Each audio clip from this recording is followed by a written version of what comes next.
Carl has a very good in-depth knowledge of the subject of this talk. And without further ado, I'm going to invite him to tell you a little bit more about mediation advocacy in trust and estate disputes. He's going to be using some slides, and we thought for the first time, as a particular treat, we might send you them. So you will find that you're going to be emailed the slides in addition to the fact that they'll be popping up on screen. Carl, take it away. Well, Andrew, thank you for that glowing introduction.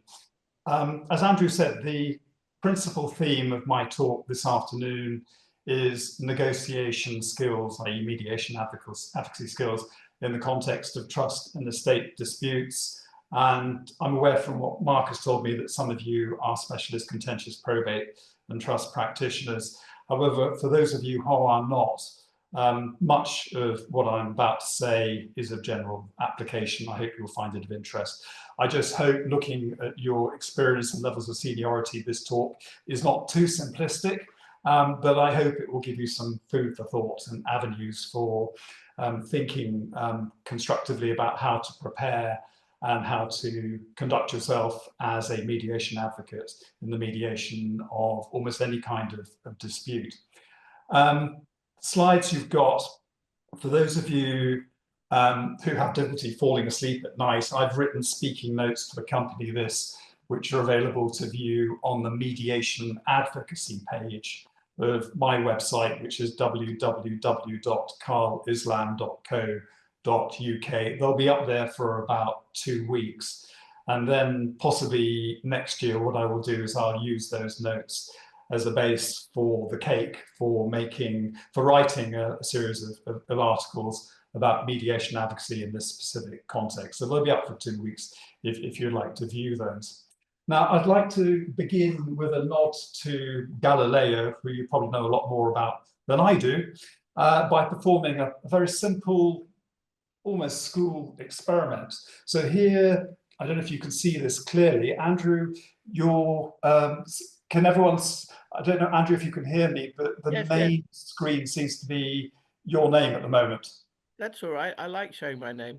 Well, so you should. But is that how you want to keep it, or did you want to enlarge it so that... No. I don't want to distract people from watching you. Okay, there we go. So I don't know if you can see it clearly. I'm holding here 2 pencils in a clip. And you just have to trust me about this. They are more or less on the same level. And here I'm holding a pad with a piece of paper on it. So you're probably guessing already, will these pencils land in the same place on the same page simultaneously? And that's what this experiment's about. Now you'll see, just imagine these are parties in dispute. These 2 pencils, like parties in dispute, have different qualities, different properties. They're not of the same length. So let's see what happens. What you're watching is a law of physics. So if you saw that, the pencils landed on the same page at the same time. That's because they descended at the same rate of acceleration, which is Galileo's theory. He apparently used, and I don't think this is true, but he's rumored to have used cannonballs, which he threw over a tower. I believe he just used balls which didn't cause any permanent damage. But you can see these pencils landed on the page, same page at the same time. That's a law of physics. It never happens in mediation. In mediation, there are laws of human nature, but there are no laws of physics. So that leads me to a problem. The problem is that in mediation, there is operating what I would call an uncertainty principle. And that means that you cannot possibly know or predict or even determine what the outcome is going to be at the beginning. And the reason for that is very simple. It's because you do not know what's actually going on in the mind of your opposite number or his lay client, and vice versa. They cannot possibly, unless they're mind readers, actually know what's going on in your mind and in the mind of your lay client. So the talk I'm giving today is about how you manage that. I'm not saying there's a solution, but I am saying there are 2 ways of managing it. The first which will be obvious to most of you, or all of you, is that you need to prepare properly, prepare effectively, in order to negotiate skillfully. The second is that you need to, like a fisherman, you need to hook the other side.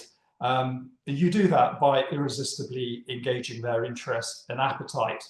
How do you do that? The answer I will advocate is you do that by making what I will call an interesting offer that brings them into the zone of engagement, so that they start thinking about how to do a deal, and there are a series of proposals which are exchanged.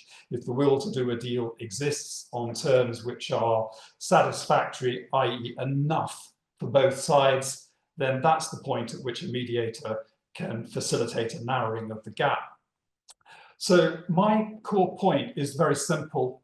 It's that effective preparation results in skillful negotiation. You cannot do skillful negotiation unless you prepared properly. It doesn't matter if the other side hadn't prepared properly, because one brain is always better than two. But obviously, if both sides prepare effectively, and the mediator, for example, has a conversation privately with each side in a pre-mediation day Zoom call, for example, to get them thinking about that, then less daylight is wasted on misunderstanding each other, and parties can get down to business. Now, the aim of my talk is to provide you with a toolkit for effective preparation and negotiation. We all have different styles and views and attitudes and experiences. There's no one correct way of doing anything, particularly mediation advocacy. So these are just my thoughts, which I'm throwing into the pot for your consideration, and I hope they're useful. I've broken down the talk into essentially two parts. The first part is about preparation, and the second part is about negotiation. I've organized my ideas around 10 themes. The first one, which I'll come on to shortly, I just outlined these. These are in the slides which you've got. And if you want to go to my website, if you haven't had enough at the end of this talk, the speaking notes are arranged around these slides. So my first theme is, how do you get your client into a deal-making frame of mind? And I call that first things first, goal setting and prioritization. And that's my first slide. That then takes me into the subject of commercial planning. That takes me into what you'll see is the third slide, which is called hidden costs. And there I'm going to talk about exposing and evaluating hidden costs by applying the Pareto principle 80-20 rule. Following on from that, we'll look at hidden value and what I call the interdependence paradigm. Sorry to sound like somebody who's written a best-selling book about negotiation, which I haven't.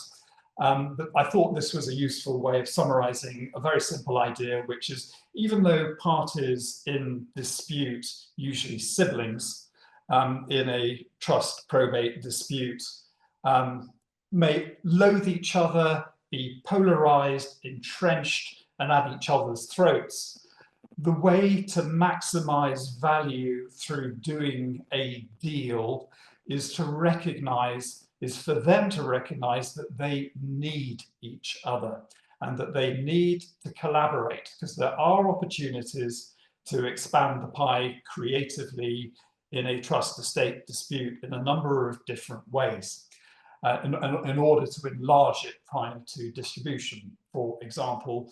And there may be opportunities there which motivate both sides, which have not been aired and are not on the table because the parties have not talked to each other.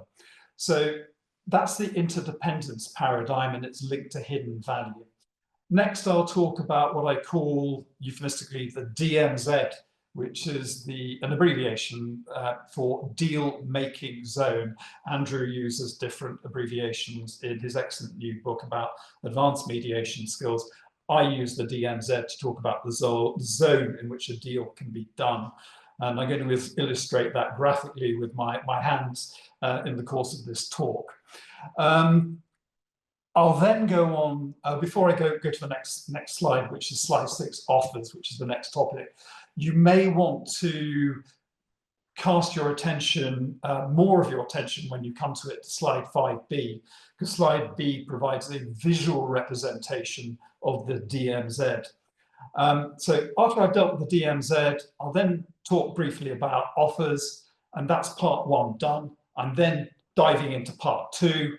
Part 2 is all about negotiation skills. It's about psychology, how you persuade, and particularly how you persuade in a facilitated negotiation, because persuasion in straightforward face-to-face negotiation is very different. Well, not very different, but it is different from facilitated negotiation in that you've got a third party involved. There's a third player involved, which you can use to your advantage or which can work against you if you do not work with the mediator and allow the mediator to be effective as a mediator.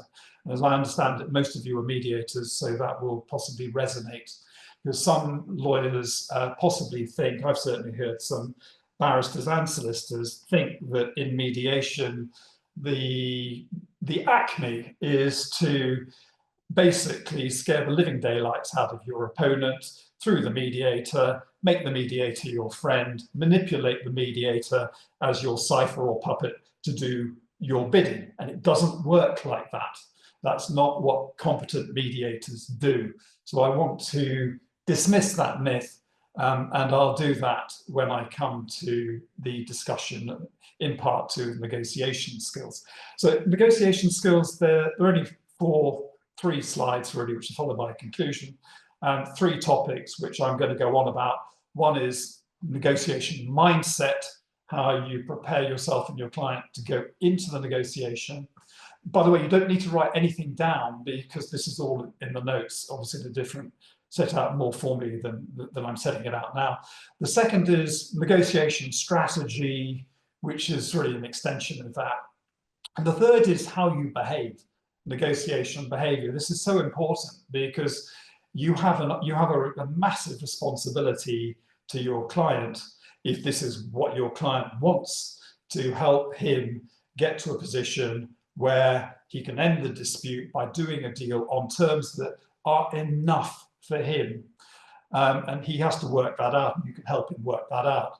If you behave aggressively and you wind up your opponent, you get off on the, you make a bad start, then that can waste daylight, and it can also cause parties to become more polarized and entrenched, resulting in escalation, going up the escalation ladder to trial instead of down it by reducing issues in dispute, narrowing the gap between parties, so that if there is a deal to be done, the parties can see where that is and have a conversation about how to do that.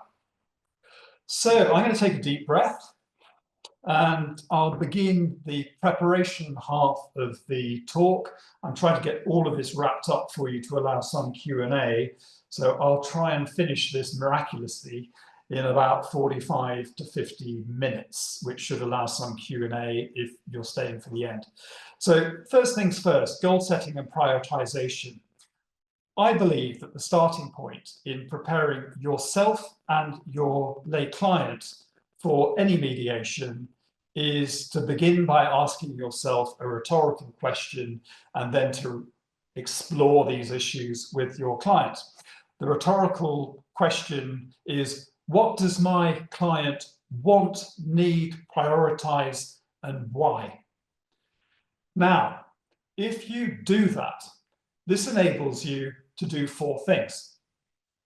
First, you can ascertain their intentions and strategic objectives.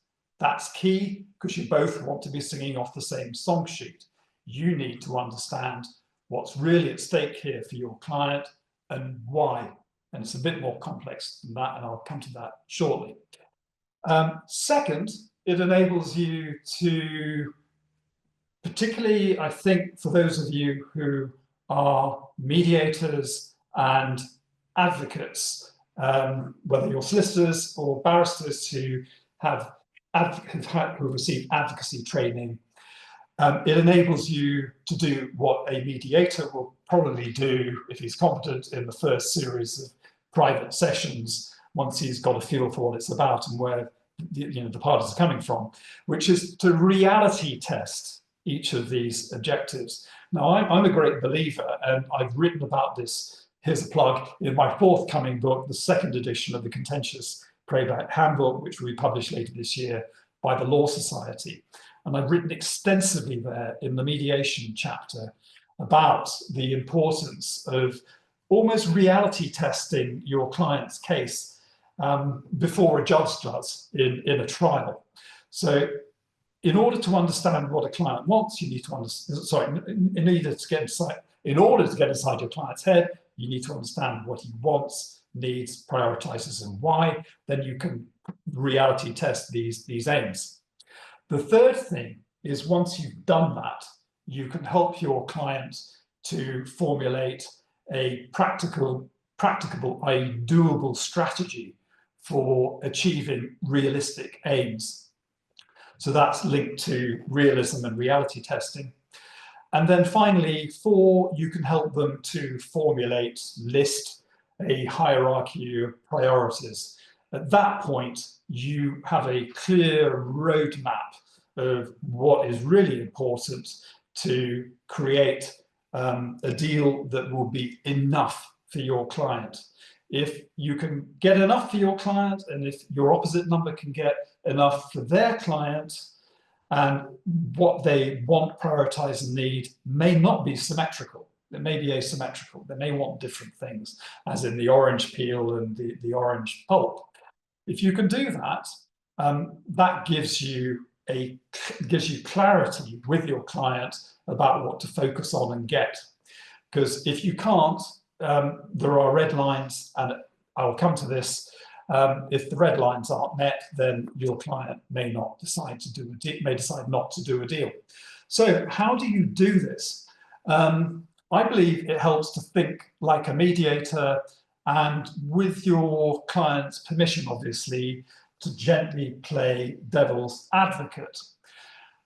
You can do that by asking a very simple question, which you probably all ask anyway as mediators, which is, if the mediator were to ask you if you could have one thing at the end of this day, what would it be and why?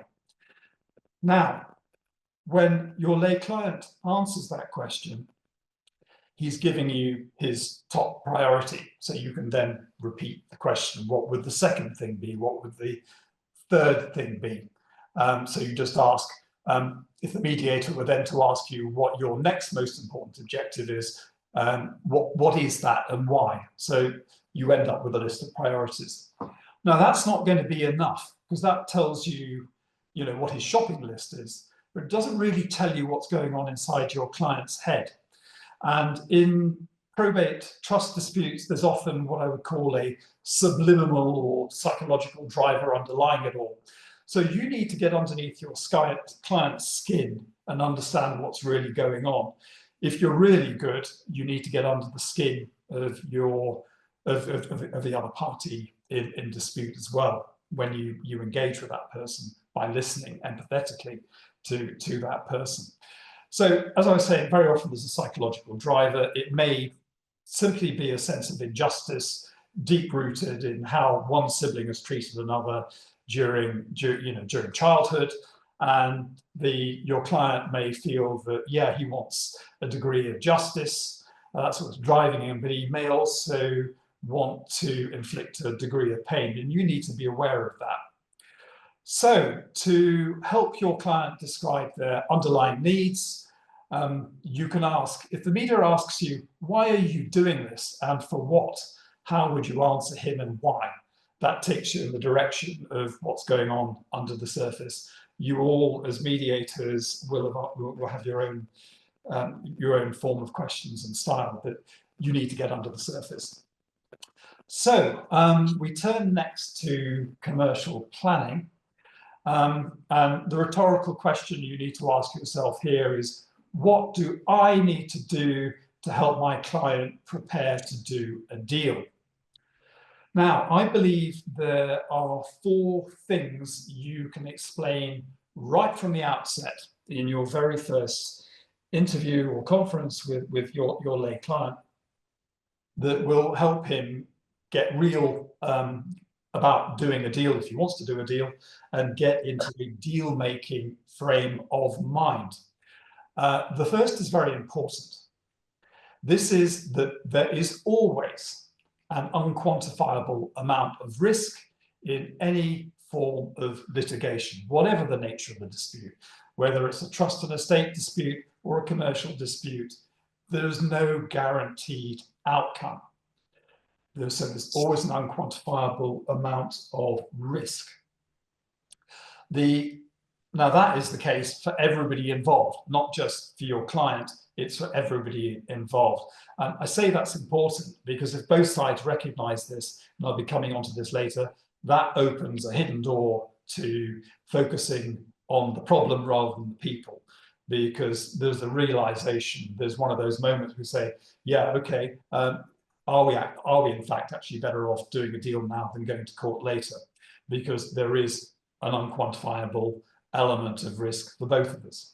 And obviously as a mediator, and you as mediators can plant that seed of thought in the minds of lay clients who have perhaps got an exaggerated and inflated view of the merits of their claim.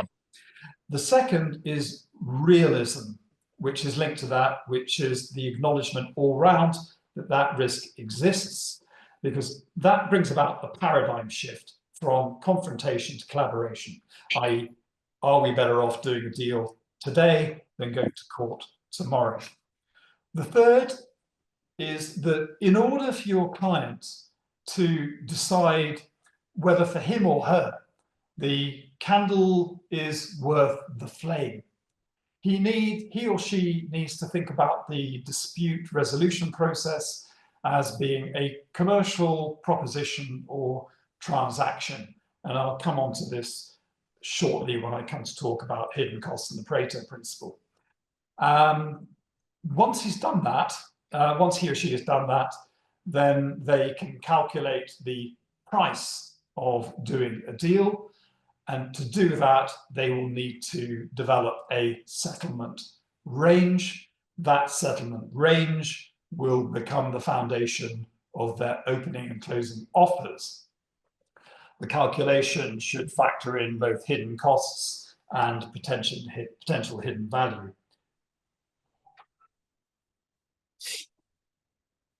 Okay, next, this is slide 3, hidden costs. To discover the existence of hidden costs, I believe it's helpful to evaluate the dispute resolution process through the prism or lens of the Pareto principle or 80-20 rule. This principle or rule holds that 80% of the output from a given situation is determined by 20% of the input. Now, if you think about litigation, whether it's trust and estate litigation or any form of litigation as being a product, then ask yourself, what is the percentage of wasted manufacturing costs incurred in proceeding to trial when compared to the total costs of doing a deal in mediation on terms that are enough for you, i.e. that you, as the lay client, can live with? So let's do some basic maths to illustrate the principle. Let's assume mediation process, these figures are not realistic. I'm just doing it simplistically to create a very simplistic, easy to understand example. So let's imagine mediation process costs each party 2.5k in mediator fees plus 5k in solicitors costs, i.e. £7,500 in total. So mediation costs, each £7,500. Contrast that with litigation costs. Let's assume litigation costs per party, and they're usually much more than this in a probate dispute case, amount to £100,000 per party. So you've got 7.5k one side, 100k on the other side. So convert that, 7.5k on a straight line calculation of 100k is 7.5%.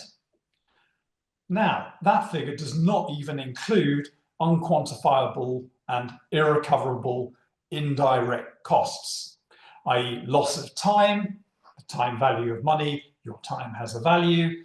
Whether you're a private person or you're running a business, you're a professional person, litigation is going to take up your time. So that time costs money. So that's not factored in. Disruption to your life, personal stress and its impact upon your family and relationships, your health and your quality of life. For example, you may suffer from anxiety and chronic sleep deprivation as a result. I'm not talking about the advocates, I'm talking about their clients, which can possibly result in extreme cases in clinical depression. So these are unquantifiable indirect costs of litigation. Now, whilst this example is arithmetically simple, obviously it demonstrates by analogy to the Pareto principle that valuable time and money can be saved by going to mediation early as opposed to marching to war, which may possibly end in neither party ending up standing because the estate itself is wiped up and you end up in negative equity, i.e. mutual self-destruction.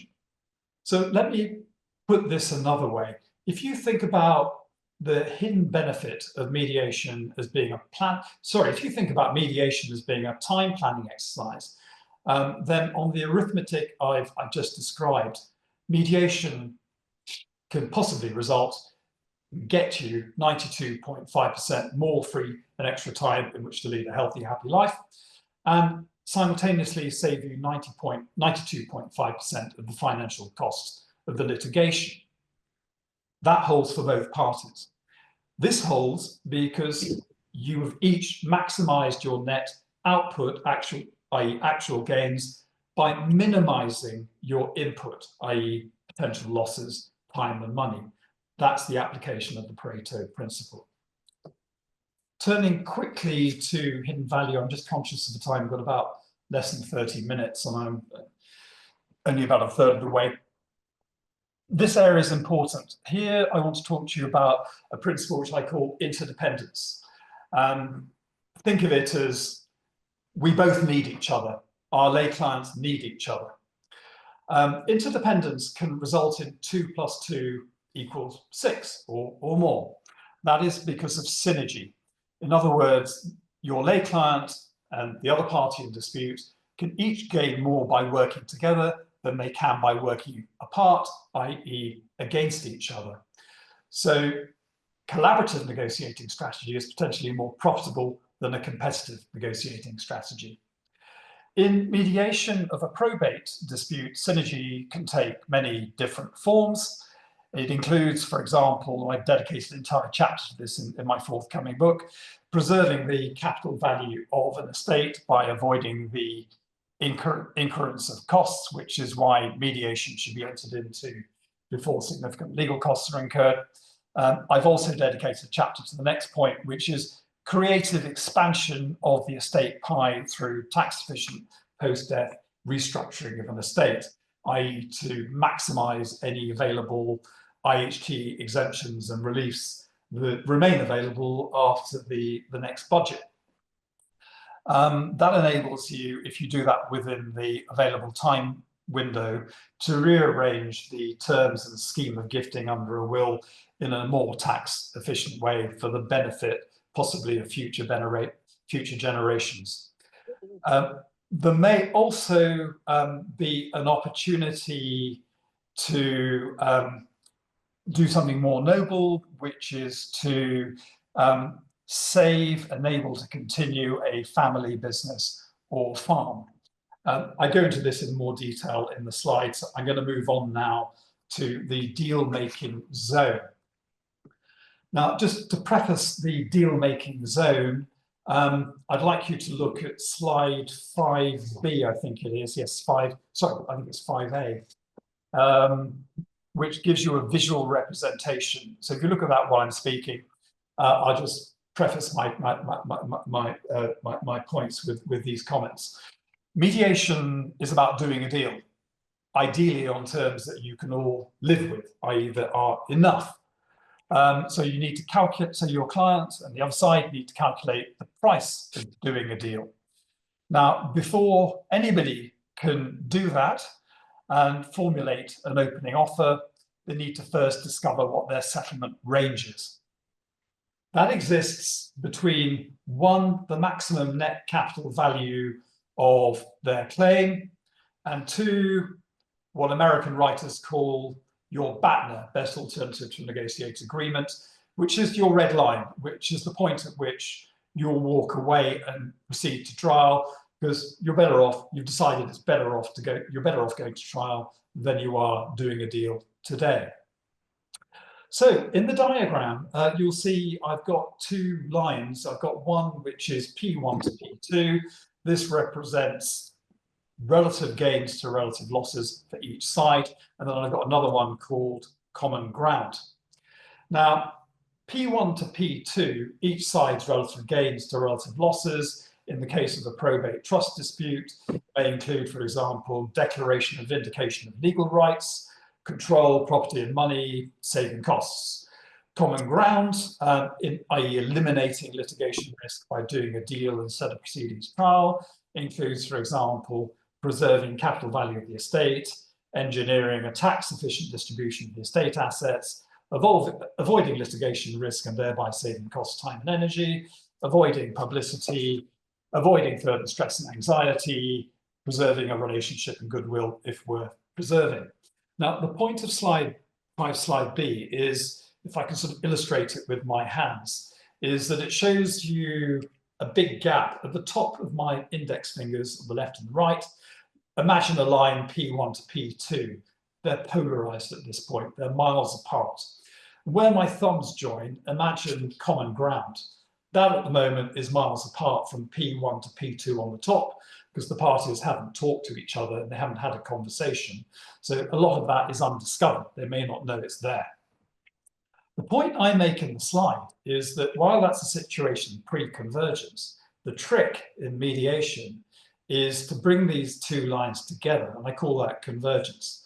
And if my thumbs converge, it should end up looking something like this. So where the thumbs were here, there's now, common ground has moved much closer to what was separating the parties. And because of that, what was separating the parties has reduced. That's the DMZ. That gap between the top of my fingers is the DMZ. And if there's a will to do a deal, the mediator can facilitate the closing of that gap. So that takes me on to offers. There are 3 types of offer that can be made. In reality, one is an unacceptable offer. You don't want to be doing that.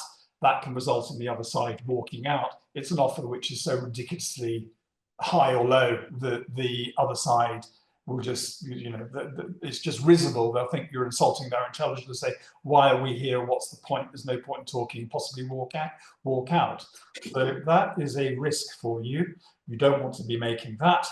The second type is what I call an acceptable offer. This is where you have miscalculated badly because the other party will just bite your hand off. The reason is that you have either made an offer that's too high, too low, you've lost value, you've lost an opportunity to do a better deal. So you don't want to be making that kind of offer. The third is what I call an interesting offer. This is the hook. An interesting offer is an offer which really makes the other side think. It may not be accepted. It's not likely to be accepted first time round. That's not the aim. The aim is to get the other side thinking, to get them engaging with you with a proposal as a starting point for opening a discussion. That can then generate an interesting counter offer and then lead to a series of exchanges because the parties are fully engaged. And If the will to do a deal is there and the parties are satisfied they can both get enough, then a deal can be done and the gap can be closed. However, before you can make an interesting offer, formulate an interesting offer, you need, on your side, on both sides, to formulate the legal elements of the claim. You need clarity about the legal elements of the claim, clarity about what estate trust fund assets are in dispute and what the values are, i.e. about the basic mediation maths. So you need to do all of that homework first with your client. There are two forms of offer, usually in a probate trust dispute. One is simple, it's global. I call it that because it has one element. The other is complex. I call it complex because it has more than one element. For example, it may comprise an asset, an interest in property, plus cash and investments. So that's part one done. I'm now moving into and diving into part two, negotiation skills. So we're now, for those of you who are looking at the slides, on slide 7. This is negotiation mindset. Now, my first principle of negotiation mindset is, and this is possibly controversial because some people think you should vent and allow your client to vent and vice versa. I don't. My first principle is do not have an argument with anybody about anything.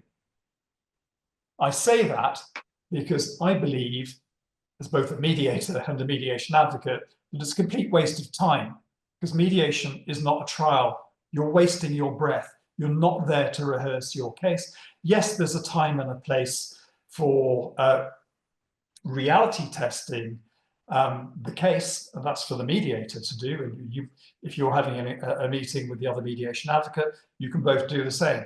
But be careful that you don't derail the process by doing that, because arguments lead to further entrenchment of positions. I believe that mediation advocacy requires the establishment, above everything else, of personal rapport with people you disagree with in order to reason with them so that you can persuade them to an extent to see things, see what is in dispute as your lay client does, and to see that their interests can possibly coincide with those of your lay client. I begin by saying that respect engenders trust. So avoid the acute angle, never say they are wrong, allow them to save face, never place them in the wrong, give someone a fine reputation to live up to, and they may reciprocate. The style I advocate is treat people gently, with honesty, respect, and sincerity, and again, they may reciprocate. Do not back them into a corner. Try to win them over gently and tactfully to your way of thinking. Try to find facts with them, be forensic, don't try and prove. The reason I say that is, one, people continue to believe what they have become accustomed to accepting as true. Second, when you do that, the resentment aroused when you cast doubt on their assumptions leads them to become further entrenched because they will seek a justification for carrying on with their beliefs. 3, their reasoning then becomes finding arguments for adhering to their beliefs. So I would advocate refrain from direct contradiction of the sentiments of others and from positive assertion of your own. Instead of contradicting them, show some absurdity in a proposition, i.e. distinguish it in the present situation from the situation in which it would logically be correct. So propose your opinions in a modest way. This can lead to increased receptivity and decreased contradiction. My second contradiction, and I'm afraid I'm coming to one of my personal mantras, it's my only personal mantra that I'll advocate, is do not retaliate. Do not react to provocation. Mutual understanding requires the adoption of what I would describe an unconditionally constructive approach. As I said earlier, how you behave as a mediation advocate and how your lay client behaves in plenary sessions will determine whether or not a dispute escalates up the ladder to trial or de-escalates to settlement. Retaliation leads to an ever-worsening spiral of behavior in an adversarial relationship. So I advocate just avoiding it. My technique, my mantra, if you like, for doing that is to maintain a clear focus. And I personally do that by doing three things, or try and do that in order to achieve three things. Firstly, I don't react. Secondly, I stop, I pause. Third, I then contemplate. That buys me time to think. And I ask myself a rhetorical question. Why is he or she saying that? Why are they behaving like this? What is their reason? That takes me on to my third principle. This applies to everybody who is involved in the mediation process, whether you are the mediator, whether you're a mediation advocate, whether you are a party in dispute stroke participant. And it is, be aware of cognitive errors. We all have them. We may not know about them. We may not even be aware of them, but we all have them. So in order to avoid them and to avoid the consequences of having these cognitive errors, try and be aware of them. So what is a cognitive error? A cognitive error is a failure to think clearly. It is a routine barrier to logic. For those of you who are not familiar with this book, Rolf Dobelli describes 99 forms of cognitive error in his masterful book, The Art of Thinking Clearly, published in 2014. There is a reference to it in the bibliography on the mediation advocacy page of my website if you want to follow that up. Awareness of cognitive error can enable you to avoid and prevent destructive behavior. I'm not going to go through all 99 forms, I can't, but I would like to briefly highlight two. One is unconscious bias. This equals prejudice. It has two components, attitudes and stereotypes. Stereotypes are bigoted thoughts and feelings that constrain and shape what a person believes about and expects from the other person, i.e. your client may have got it into his mind and stereotyped the other side as being some kind of villain, some kind of crook. They may not be. It's an automatic form of thinking. So it happens without, even if you are, sorry, it just happens automatically. So you need to be aware of that. It happens even if if you thought about it, what you're thinking would repel you.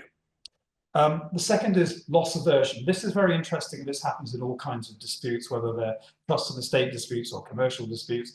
And loss aversion is the fear of losing something, motivates people more than the prospect of gaining something of equal value. So they're not equal, but what I'm saying is that you're more motivated to gain that than you would be. Sorry, you're more motivated about avoiding loss of that than you are possibly of gaining this. You can see what you gain more if you mediate. Now, there is a quote which I was going to read out to you. I don't need to. It's in the notes and the slides by Lynn Vey in an article she had published in the Harvard Negotiation Review about overcoming the loss aversion obstacle in negotiation. So if you're interested in loss aversion, you can dig that out in my notes and download her article. We're now on slide 8, negotiation strategy, and I'm conscious we've got barely 15 minutes left. The first principle, two very short principles here. My first is building a working relationship with the mediator, mediation advocate on the other side, and their lay client from the outset. My point is that the foundation of mediation advocacy is the establishment of a working relationship between the mediation advocates through the mediator. So that should be a strategic objective right from the outset. As I said at the beginning, do not work against the mediator, work with the mediator in order to enable your client to maximize their gains, minimize their losses by doing a deal on terms that are enough. Do not think for a moment that a competent mediator is going to become your puppet or cipher. They won't. That's a myth. Second point, to be effective, second principle, this is the Sherlock Holmes principle. There is no such thing as a trivial detail. My point is that you need to listen very carefully. You need to listen empathetically, not allow a hidden message to pass you by. So unlike what you may think somebody is like from what you've read in a bundle and from correspondence, you need to focus on the person and not the paperwork during the process, because that will tell you a lot more about their needs, priorities, and constraints than any of the papers can. This requires empathetic listening. This takes me on to my big slide, which is the final main slide, which contains, I think, 7 principles.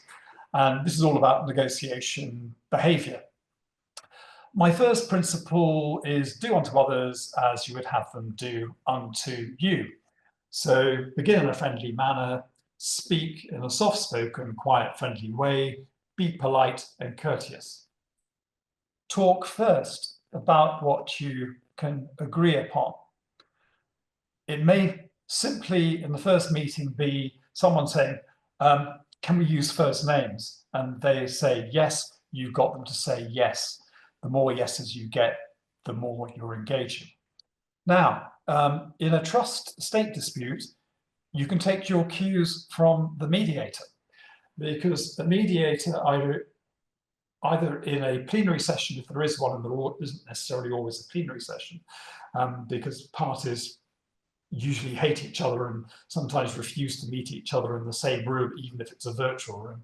But if there is a plenary session at any point, then, and also you can ask the mediator in a first private session with you to go over this and confirm that he's asked these questions of the other side and that there's clear understanding, both people are singing off the same song sheet about this, is to follow the mediator's cue about 3 questions he needs to clarify in order to be crystal clear about what's in dispute. So he will be inquiring about the composition of the estate, the value of the estate assets, and the costs incurred to date by each side. So if there is a plenary session and you can all agree on that, you've got 3 more yeses. So you've got 4 yeses already, which you're off to a good start.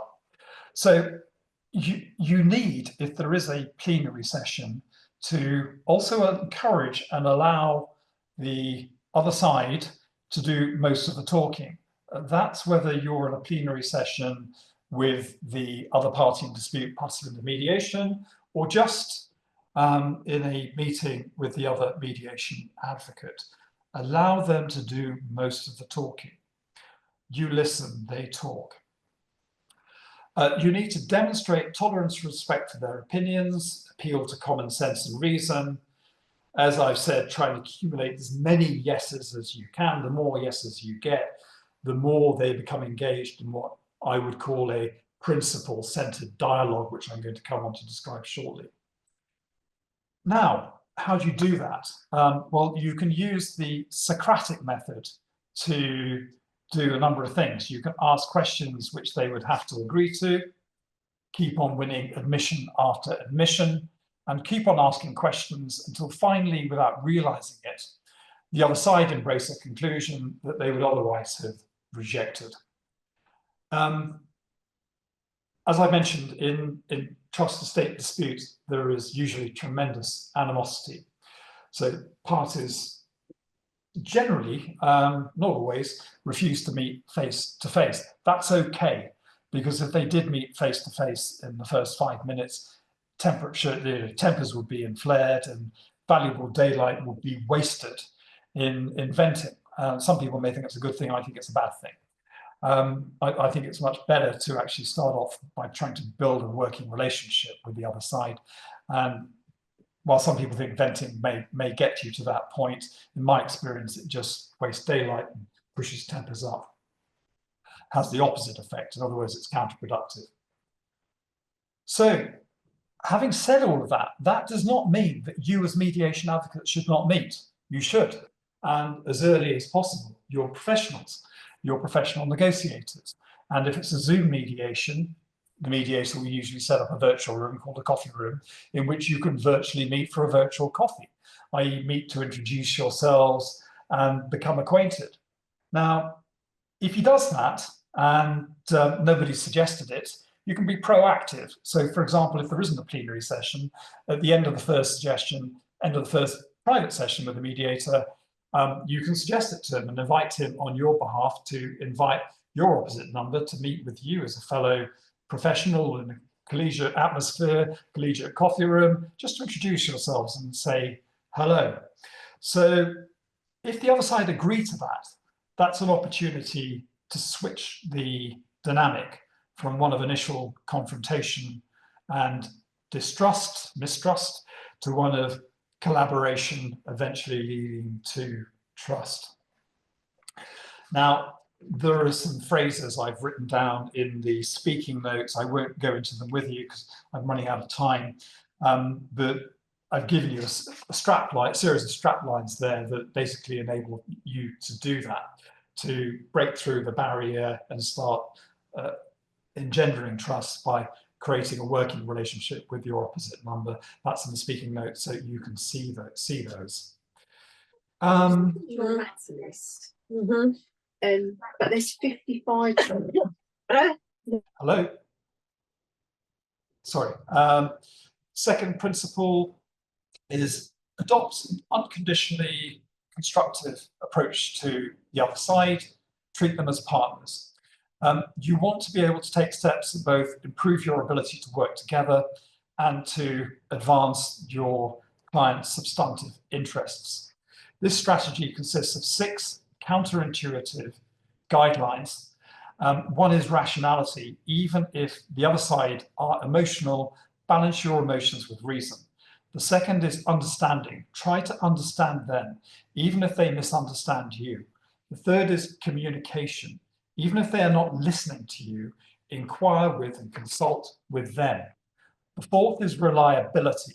Even if they're trying to deceive you, neither deceive them, instead be reliable, as integrity builds trust and confidence. Fourth, non-coercive modes of influence. Even if they're trying to coerce you, neither yield to coercion nor try to coerce them.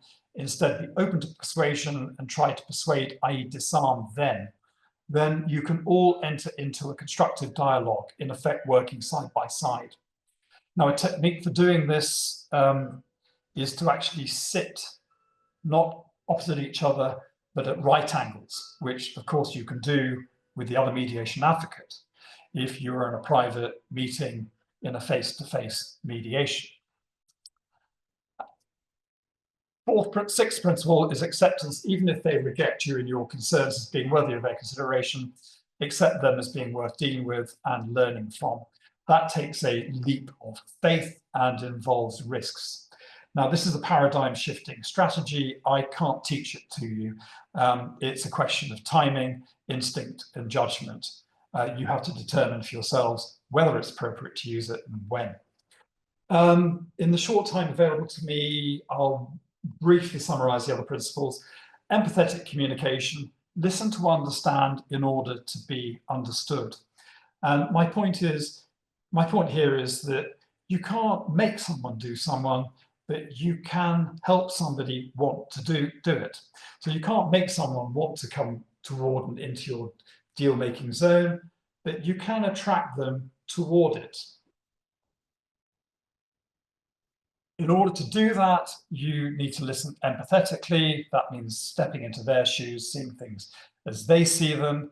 If you allow them a voice and demonstrate that they've been heard, you fulfill a vital psychological need for understanding and acknowledgement on their part.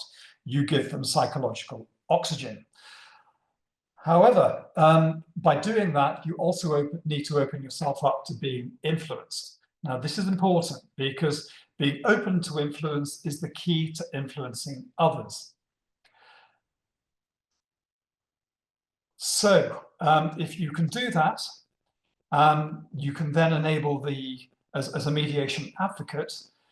So as mediation advocates, you can then help to set your clients free from the past by helping them to work together to bring about a better future.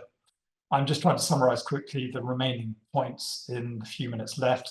There are 3 levels of listening. That's slide 4. I'll let you go into that if you wish to read the notes. I can skip that. My 5th principle is initiate a principle-centered dialogue. The essence of a principle-centered dialogue is that you need to remain open to persuasion by reference to objective facts and principles. So you collaborate in trying to establish objective facts. That way, confrontation is diffused by interrogating objective facts. That's a two-way street. You cannot convince another person to be open to principles and objective facts you suggest until you have demonstrated that you are open to principles and objective facts they suggest. 6th principle, think win-win-win. This is something you can read about. It's a theory published in Professor William Urey's most recent book, Possible, published earlier this year. In relation to trust estate disputes, it's thinking about a higher objective, for example, a noble aim of not only gaining for yourself, but also enabling a family business or farm to continue and survive. My 7th principle, which I think is my final one, is bait the hook to suit the fish. As I was saying, you cannot get someone to want to, so you cannot compel someone to enter your DMZ. You cannot force them, but you can attract them. You can draw them toward it. So the question is, how do you do that? How do you make them want to go into it toward and eventually into your DMZ? Because once you've done that, you've got them into this narrow bubble where a deal can be done. So in order to get them into the DMZ, you bait the hook to suit the fish. You, in effect, manipulate them without realizing it. That's because they think that the suggestion you have made was their own idea. Nobody likes to feel that they're being told what to do. People prefer to feel that they are acting on their own ideas and initiative. So you cause them to move further away from their DMZ, away from their position, by attracting them toward your own position. And to accomplish that, you make suggestions that allow them to arrive at the same conclusion. Then, if they feel that they own the idea, they will voluntarily support it. So just to wrap up very shortly, mediation is a game. What are the essential rules of playing the game for mediation advocates? Well, I say they are as follows. 1, follow the mediator's cues, acknowledge the existence of litigation risk, and be prepared to explore the existence of an alternative third way to litigation by entering into a constructive exploration of the existence of common ground. That requires the mediator to inquire with your lay client first about their wishes, needs, priorities, and reasons. Second, be ready and willing to work side by side with the other mediation advocates without their lay clients being present. This requires the establishment of a working relationship between the mediators through the mediator, whereby in the eyes of each other, the mediation advocates are not rival competitors, but partners who work together to find a way of dealing with their lay clients' differences by seeing these differences as a common challenge. 5th, I don't need to go into that, that's the same, more or less the same point. 6th, you need to develop a settlement range. 7th, the extent to which your client's settlement range overlaps with theirs equals common ground. in a trust dispute, the point to be aware of is that common ground may result in expansion of the estate pie before division and distribution. Ninth, before the mediation day, you need to have a candid conversation with your lay client about what is enough for them to do a deal, about the price of doing the deal. That conversation can be prefaced by explaining that for everyone there's an unquantifiable element of risk in litigation. Then your client has to answer for himself at what point is the candle no longer worth the claim. What is the price for me? What is the price of doing a deal? Once they've done that, then they know what their red line is, and then they can either do a deal or they can walk away. So just 3 quick points by way of conclusion. In mediation, the possibilities are only limited by the imagination of the participants and the mediation advocates. Whilst not infinite, in my experience, doable deals that are enough are possible. So in the words of the Rolling Stones, you can't always get what you want, but if you try sometimes, well, you just might find you get what you need. I hope that this has provided you with some food for thought for helping your clients get what they need through mediation. Thank you. Thank you very much, Carl. I think for creating a pragmatic approach tinged with really interesting theory is enormously valuable for everybody who's involved in this kind of a dispute. We know that the costs involved in trust and estates disputes are absolutely enormous. Yes, ruinous. And they ruin families. There's no question. And families aren't just ruined financially; they are ruined in terms of their relationships, and yes. that can last through generations. Yes. And I can't thank you enough for providing us your detailed thoughts on this, because as I say, it's incredibly important. The last time I did one of these cases, the solicitors between them had run up a bill of £600,000 without issuing process. But can I just pause you there for a second, Andrew? This is where the Pareto principle really helps, because if you do a calculation early on and can see that coming, then it's quite obvious that the benefits of doing a deal early not only save the relationships and save the estate, they avoid you potentially from ending up in negative equity. I formed the view that actually the solicitors were too cozy. They were too friendly. And they were dancing on a pinhead about stupid things, raising fees all the time. And I thought the easiest way to settle it was simply to horsewhip both of the solicitors. That's just seemed to me to be a nice pragmatic answer. So let's have a few questions. Andrew, did it work? Funnily enough, it did work. So what did you say, Andrew? The extra legal remedy sometimes surprises people, and I think in this particular instance, they were slightly shocked at the approach I took. So but, what did you say? What did I say? I made them an offer they couldn't refuse. So unless they see common sense, you were going home. Well, it wasn't so much that. It was bashing them over the head. Well, getting the clients to bash them over the head with the costs that were going to follow once they issued process. And you know, sometimes I think you have to be a little bit harsher than the style that you were trying to envisage, even though I'm sure it works in most cases. Anybody that still needs the slides, we can send the slides. The talk was recorded, and Carl is going to post the talk on his website, as well as it being put up on the SCMA hub as usual. So thank you so much. I think there's one other thing in the yep. So we'll wrap it up for this time. Can I remind people that on the 13th of November, we're having our live meeting at the offices of Herbert Smith Freehills, which for those of you who have a long memory are at the end of platform 1 Liverpool Street Station. I kid you not, there's a little passageway that runs down the side, up the stairs, and it's right in front of you. We have a nice panel, a very interesting panel. We've got Jonathan Lloyd-Jones in the chair.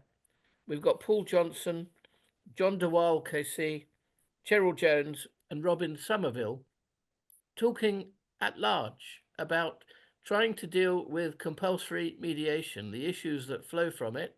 It's all down to Ian, it's your fault. And we're going to try and grasp the nettle of how you deal with people who simply don't want to be there. Many of us have come across that both in our clients, in our opponents, and sometimes even in our mediators. But the fact of the matter is, there are many occasions when people simply don't want to be there, and we've got to find the best way to engage them, both for the advocate and for the mediator. So I do think that's going to be of interest. Limited places, hurry along and register, and we look forward to seeing you then. But for now, thank you very much indeed, and thank you in particular, Carl, for a very inspiring talk. Thank you.